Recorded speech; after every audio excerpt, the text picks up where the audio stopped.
అమరావతిలో రాఖీ పౌర్ణమి వేడుకలు ఘనంగా జరిగాయి. సీఎం క్యాంప్ కార్యాలయంలో సీఎం చంద్రబాబుకు పలువురు మహిళా నేతలు, బ్రహ్మకుమారిలు రాఖీ కట్టి అభిమానాన్ని చాటుకున్నారు. ఈ సందర్భంగా సీఎం చంద్రబాబు వారికి రాఖీ పౌర్ణమి శుభాకాంక్షలు తెలియజేశారు. తనపై అక్క చెల్లెములు చూపిస్తున్న ప్రేమాభిమానాలే తన బలమన్నారు మాజీ సీఎం జగన్. సోదరుడిగా తనపై చూపిస్తున్న ఆప్యాయతకు ఎల్లప్పుడూ రుణపడి ఉంటానన్నారు. రాఖీ పౌర్ణమి అందరి జీవితాల్లో ఆనందాలు, ప్రేమానుబంధాలు, ఆయురారోగ్యాలు నింపాలని ఆకాంక్షిస్తూ అక్క చెల్లెళ్లందరికీ రాఖీ పౌర్ణమి శుభాకాంక్షలు తెలియజేశారు మాజీ సీఎం. ఏలూరు ఎంపీ కార్యాలయంలో రాఖీ పౌర్ణమి సందడి నెలకొంది. ఎంపీ పుట్టా మహేష్ కుమార్ కు రాఖీ కట్టేందుకు మహిళలు, విద్యార్థినీలు భారీగా తరలివచ్చారు. వివిధ కళాశాలలకు చెందిన విద్యార్థినీలు ఎంపీకి రాఖీలు కట్టి ఆశీర్వచనం అందించారు.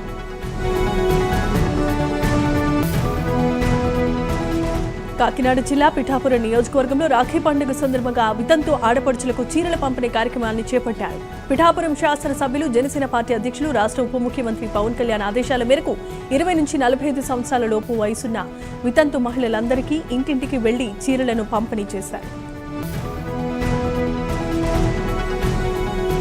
ఏపీ గ్రీన్ సొసైటీ కార్యనిర్వాహక కమిటీ చైర్మన్ గా జనసేన పార్టీ శాసన మండలి సభ్యులు కొనిదెల నాగబాబు అధికారికంగా బాధ్యతలను స్వీకరించారు. మంగళగిరి ఆర్యన భవన్లో జరిగిన ఈ కార్యక్రమంలో తన సతీమణి పద్మజతో కలిసి నాగబాబు పాల్గొన్నారు. వేద పండితుల సమక్షంలో ప్రత్యేకమైన పూజలు నిర్వహించిన అనంతరం చైర్మన్ గా బాధ్యతలను చేపట్టారు. AP green executive committee chairman గా బాధ్యతలు స్వీకరిస్తున్న శాసన మండలి సభ్యులు నాగబాబుకు డిప్యూటీ సీఎం పవన్ కళ్యాణ్ శుభాకాంక్షలు తెలియజేశారు. 2047 నాటికి రాష్ట్ర భౌగోళిక విస్తీర్ణంలో 50% పచ్చదనంతో నింపే లక్ష్యాన్ని నాగబాబు సమర్థంగా ముందుకు తీసుకువెళ్తారని ఆశాభావాన్ని వ్యక్తం చేశారు. అనకాపల్లి జిల్లా నక్కపల్లిలో హోంమంత్రి వంగలపూడి అనిత ఆధ్వర్యంలో వరలక్ష్మి వ్రతం ఘనంగా జరిగింది. పాయకరావుపేట నియోజకవర్గం 4 మండలాల నుంచి సుమారు 4,000 మంది మహిళలు హాజరు కాగా రాష్ట్ర ప్రజలు సుఖ సంతోషాలతో, ఆయురారోగ్యాలతో ఉండాలని, పాడి పంటలు సమృద్ధిగా పండాలని వరలక్ష్మీదేవిని ప్రార్థించినట్లు అనిత తెలియజేశారు. అంబేద్కర్ కోనసీమ జిల్లా అల్లవరం మండలం ఓడల రేవులో ఆనందోత్సాహాలు నెలకొన్నాయి. సముద్రంలో చేపల వేటకని వెళ్లి అదృశ్యమైపోయిన 7 మత్స్యకారులు ఎట్టకేలకు క్షేమంగా స్వగ్రామానికి చేరుకున్నారు. రోజుల తరబడి తమ వారి కోసం ఎదురుచూసిన కుటుంబ సభ్యులు వారిని చూసి భావోద్వేగానికి గురయ్యారు. శ్రీకాకుళం అరసవల్లి శ్రీ సూర్యనారాయణ స్వామి దేవస్థానంలో సామూహిక వరలక్ష్మి వ్రతాలను ఘనంగా నిర్వహించారు.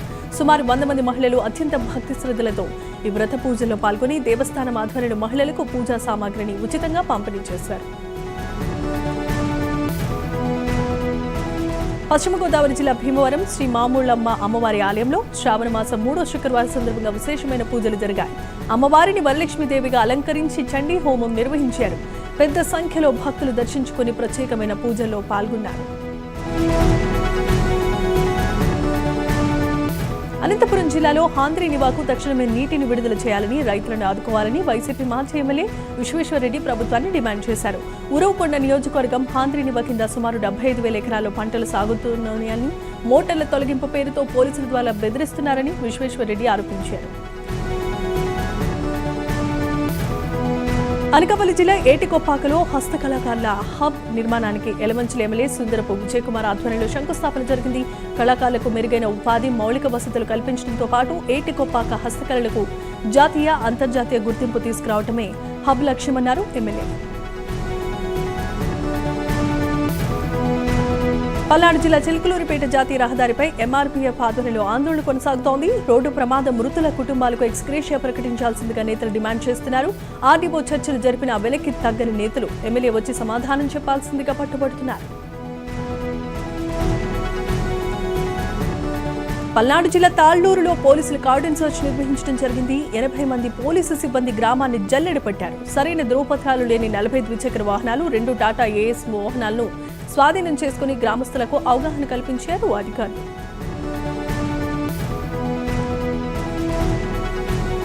అనంతపురం జిల్లా కళ్యాణదుర్గం ముదిగల్లు జుంజప్ప ఆలయంలో భారీ చోరీ జరగగా రాత్రివేళ ఆలయంలో ప్రవేశించిన దుండగులు భక్తులు సమర్పించిన 4 కేజీలకు పైగా వెండి ఆభరణాలు అపహరించినట్లుగా ఆలయ నిర్వాహకులు తెలియజేశారు.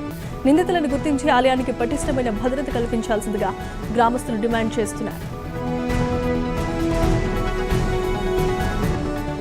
కడప జిల్లా రాజంపేట మండలం కొత్త బోయినపల్లిలో స్టేట్ బ్యాంకు ఉద్యోగులు తమ డిమాండ్ల సాధన కోసం నిరసన వ్యక్తం చేశారు. United forum of bank union పిలుపు మేరకు ఈ ఆందోళన జరిగింది. సోమవారం నుంచి శుక్రవారం వరకు వారానికి 5 రోజుల పాటు మాత్రమే బ్యాంకులు పనిచేసేలా నిబంధన తీసుకురావాల్సిందిగా డిమాండ్ చేశారు. నాగార్జున సాగర్ శ్రీశైలం పెద్దపురుల అభయారణ్యంలో నాటు తుపాకీ వన్యప్రాణులను బంధించే భారీ సంఖ్యలో ఇనుప ఉచ్చులు లభించడం ఇప్పుడు కలకలం రేపుతోంది. నంద్యాల జిల్లా ఆత్మకూరు వన్యప్రాణి అడవి డివిజన్ పరిధిలో నల్ల కాలువకు చెందిన పాలశేఖర్ అడవిలో అనుమానాస్పదంగా సంచరిస్తూ ఉండటంతో గస్తీ సిబ్బంది గుర్తించారు. అతన్ని అదుపులోనికి తీసుకునేందుకు ప్రయత్నించగా పారిపోయారు. పల్నాడు జిల్లా పెద్దకూరపాడు ప్రభుత్వ ఉపాధ్యాయుడిపై దాడి కలకలం సృష్టిస్తోంది. జిల్లా పరిషత్ పాఠశాలలో గణిత ఉపాధ్యాయుడిగా పనిచేస్తున్న జంపని నరేష్ బాబుపై కారు యజమాని సుభాని, అతని స్నేహితులు కర్రలు, కొబ్బరి మట్టలతో దాడి చేసినట్లుగా ఆరోపణలు వచ్చాయి. పెద్దకూరపాడు బస్టాండ్ సెంటర్లో తన కారును అడ్డగించి దాడి చేశారంటూ నరేష్ బాబు పోలీసులకు ఫిర్యాదు చేశారు.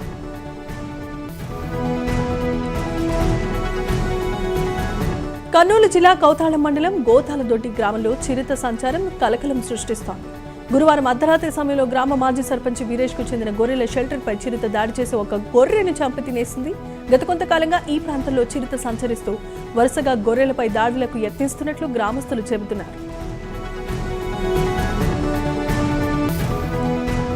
అన్నమయ్య జిల్లా పీలేరు మండలంలో విద్యార్థినుల పట్ల అసభ్యంగా ప్రవర్తిస్తున్నారనే ఆరోపణల నేపథ్యంలో ఉపాధ్యాయుడు ఎర్రప్పపై పోక్సో కేసు నమోదైంది. చెన్నప్పగారిపల్లి ప్రాథమిక పాఠశాలలో 3 విద్యార్థినుల పట్ల అసభ్యంగా ప్రవర్తించారంటూ తల్లిదండ్రులు ఫిర్యాదు చేశారు. దీంతో ఫోక్స్ చట్టం కింద కేసు నమోదు చేసినట్లు పీలేరు సీఐ తెలియజేశారు.